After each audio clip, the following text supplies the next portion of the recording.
Voilà un jardin magnifique à Montigny-sur-Loing, ou Montigny-le-Loing, je me souviens plus. Donc je viens d'arriver, il fait humide, on est en plein milieu de la forêt de Fontainebleau. Peut-être pas au milieu, mais on est au bout de la forêt de Fontainebleau.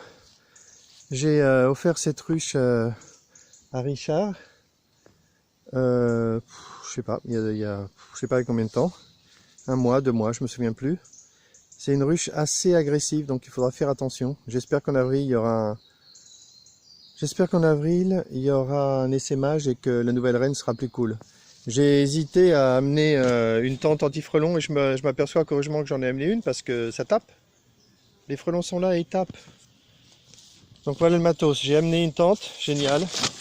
On a plein de trucs à faire. On va voir si on peut prendre un cadre, comme ça, symbolique.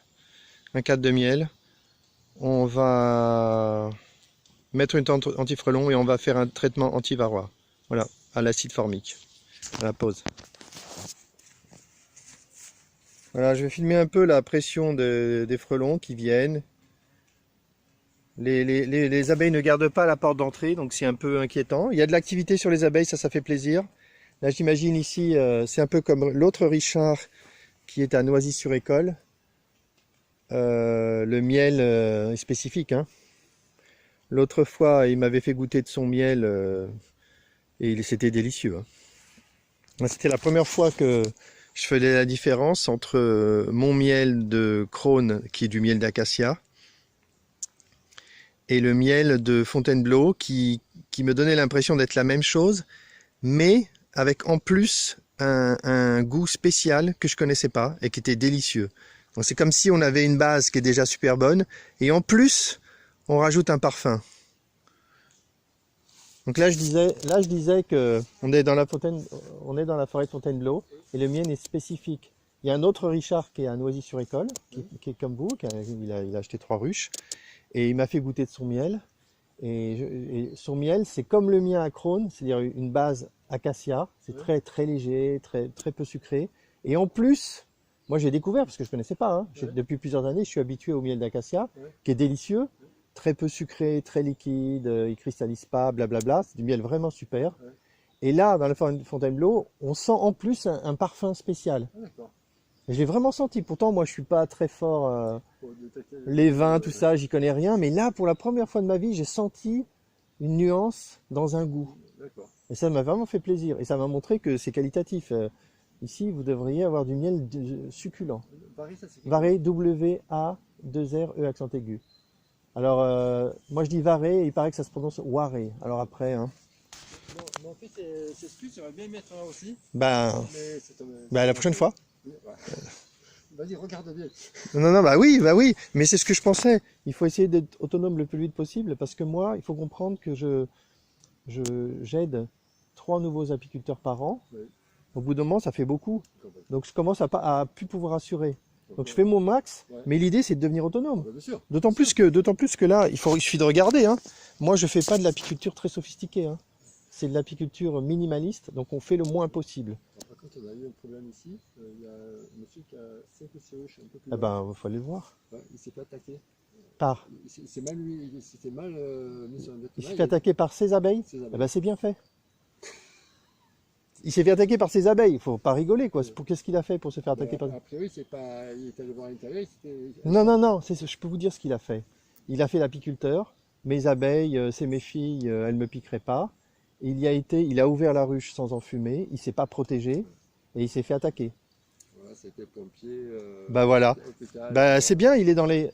Il y avait un gars, je l'ai fait rigoler sur internet. Il est en short, en t-shirt et il fait une récolte. J'ai envoyé un message en disant ah oui, c'est pour alimenter les 30 morts par an, des 30 apiculteurs qui meurent par an suite à une attaque. Ah, il a rigolé, il a eu de l'humour, mais c'est vrai. Ça arrive pas souvent, mais les abeilles, c'est pas des amis, ce sont des animaux sauvages. Elles nous connaissent pas. C'est pas un chien, c'est pas un chat. Donc de temps en temps, c'est très rare. Pour une raison inconnue, il y a des colonies. Celle-là était très vive, hein. Quand je suis arrivé l'autre fois, j'en menais pas large, hein. Mais par contre, ça me gêne pas de vous l'avoir donné parce que je sais qu'en avril, il va y avoir des essaimages et la reine va être remplacée par une autre. Donc la génétique va changer un peu Et il suffit d'un rien pour qu'elle ne soit plus du tout agressive. D'accord. Moi, je l'ai vu. Hein. Mm. J'ai un ami à Damien qui m'a donné une colonie parce que c'était trop. Il est débutant aussi, il n'avait pas envie ça lui faisait peur. Donc il m'a donné la colonie, je l'ai mis dans mon rucher. Un mois après, il n'y a plus aucun problème. D'accord. Alors qu'est-ce qui s'est passé? On ne sait pas, mais il ne faut pas dire c'est pas la génétique qui est agressive définitivement, ça n'existe pas ça. Ah, ok. Ça bouge beaucoup. D'accord. Donc là, il ne faut pas s'inquiéter. Je pense qu'en avril, je ne sais pas si elles sont encore agressives, si ça se trouve, elles le sont beaucoup moins que l'autre fois. Bon, en fait, l'autre fois aussi, il y a l'idée que on déplace les abeilles. Il faisait chaud, On les a déplacées aussi. sur la voiture. Ouais, voilà, on les perturbe, elles sont agressives. Bon, bah, ça paraît quand même normal. Ça, moi, j'ai tendance à penser que les abeilles agressives, c'est plutôt des abeilles en bonne santé. Bah oui. Les gens qui sont malades, qui sont à l'hôpital, ils sont pas agressifs. Bah, ils sont pas méchants. Ils se disent, bon, ok, j'essaie de survivre, ça suffit. Alors que ceux qui sont voilà. Bon, ok, j'essaie d'arrêter de parler, on a vraiment des trucs à faire, donc je vais m'habiller parce qu'on sait que ici, on sait que cette colonie est... On va allumer l'enfumoir, il y a des apiculteurs qui ont une bonne expression, ils disent, ils ouvrent et ils préviennent, ils balancent un peu de fumée autour avant d'ouvrir pour prévenir qu'ils arrivent. C'est pas bête comme idée.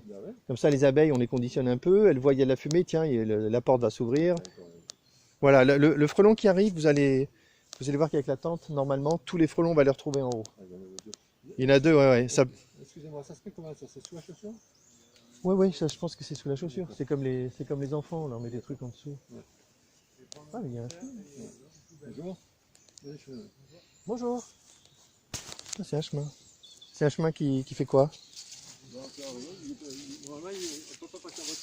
On peut pas passer en voiture et il remonte. Là, j'ai pris conscience que... Ouais, j'ai pris conscience que là, ça monte énormément quand on arrive de là-bas. Hein.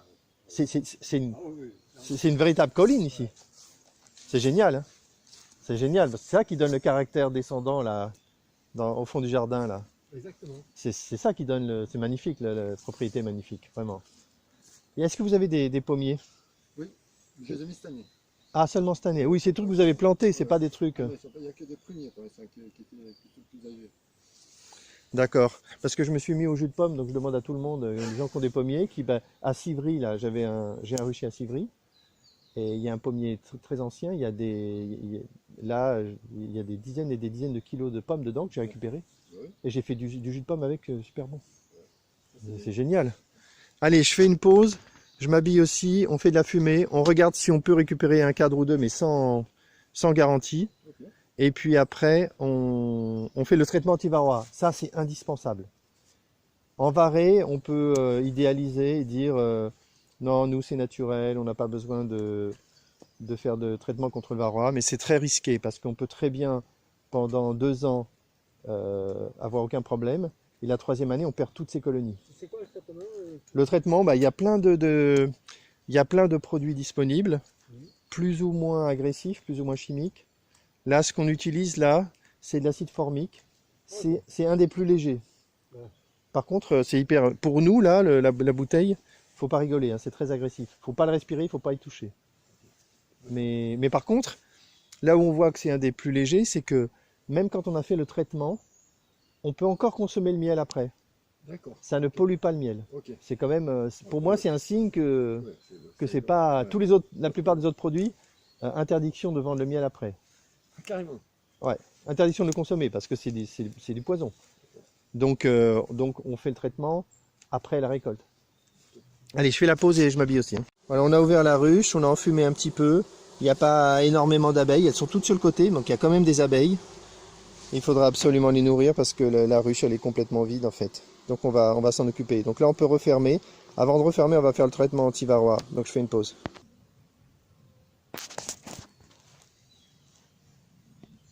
Donc voilà, on a mis l'acide formique, on en a mis un peu dans le doseur. Ouais. Et puis on va aller mettre ça sur la ruche. C'est un petit message pour Paulinis qui laissait... C'est un gars qui m'a critiqué sur internet. Qui laissait... qui avait envie de penser que je faisais pas de traitement anti-varroa. Ben voilà, je fais traitement anti-varroa. Mais à l'arrache, hein. Autant dire que je respecte aucune dose. Là, les abeilles se sont beaucoup réveillées. Donc, je vais aller mettre le gant parce que ça, c'est des abeilles. C'est des vraies abeilles, hein, pour Paulinis. C'est pas des abeilles C'est pas des abeilles pour internautes, hein. Putain, faut que je me rhabille. Je vais raconter l'histoire de Polynice, hein. Ok.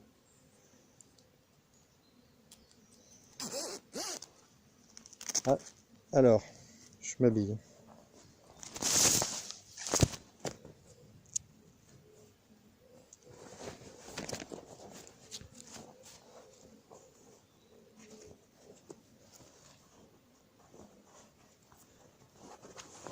Voilà.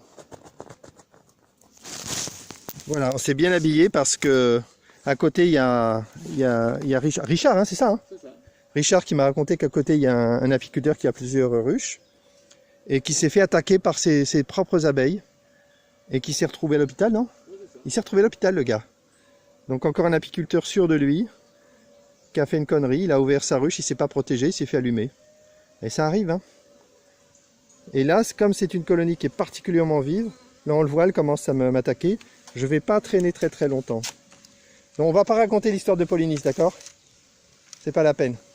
Allez, donc je prends le truc et je le mets à l'envers comme ça. Bon, ça va pas plaire aux abeilles. Là, c'est très agressif le produit, donc elles vont vite se barrer. Moi je me recule parce que les abeilles sont déjà en train de me jauger. Et j'espère, je disais à Richard, que j'espère qu'en avril il y aura un essaimage. Parce que moi j'aime les essaimages, voilà. Alors les professionnels, quand il y a des essaimages, qu'est-ce qu'ils font? Eh ben ils tuent la reine juste après. Oui. Ah ouais, parce que la reine est partie, donc eux ils veulent que des reines qui produisent beaucoup. Donc ils la tuent, ils la remplacent par une reine qu'ils achètent. C'est génial, hein? Ouais. C'est les amis de la nature, les apiculteurs. Ouais, ça, ouais. Donc moi c'est le contraire, j'aime les essaimages parce que les essaimages c'est ce qui me permet de continuer l'apiculture. Parce que moi je vais chercher des essaims et je les mets dans les ruches. Je n'achète pas d'essaims. Voilà, donc j'ai fait quand même le traitement anti-varroa parce que c'est indispensable. Si on ne fait pas de traitement anti-varroa, ça peut bien se passer 1 an, 2 ans.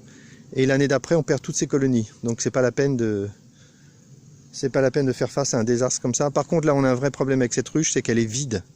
Il y a 0 nourriture. Donc Richard va essayer de les nourrir avec du sirop et après avec du candy. Et j'espère que ça les sauvera. Allez, c'est bon, je pense que c'est terminé. Je vais juste remettre le toit, on laissera tel quel. Et je vais faire ça. Je vais mettre le...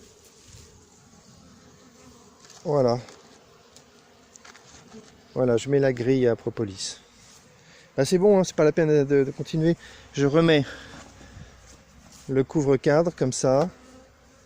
Le toit, et c'est terminé pour cette opération. Et voilà. C'est super, on a fait notre deuxième... La première opération c'était de prendre du miel, mais on n'en a pas pris parce qu'il n'y en avait pas. Deuxième opération c'était de faire le traitement anti-varroa. C'est pas compliqué, hein? Non. Alors ce traitement, moi je n'ai pas encore eu l'occasion de le faire.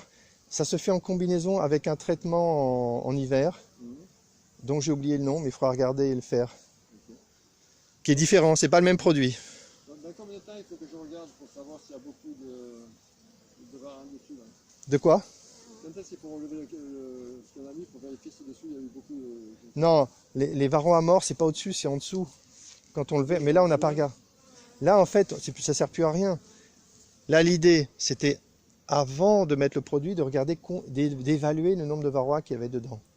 C'est pour ça qu'on mettait un papier en dessous, gras, on laisse 24 heures et on compte le nombre de varroas. Là, c'est le traitement, là. Voilà, on fait direct le traitement, on s'en fout. On s'en fout des simagrées, on traite, puis c'est tout. Non mais sérieux quoi, faut arrêter à un moment donné, faut arrêter. Donc on fait le traitement, nous, point barre, et on fait un traitement à la louche, on met une certaine quantité de produit, et c'est bon, ça va. Moi, de toute façon, ce que j'ai l'intention de faire, c'est de chercher des nouvelles solutions pour lutter contre les varroas. Donc je vais commencer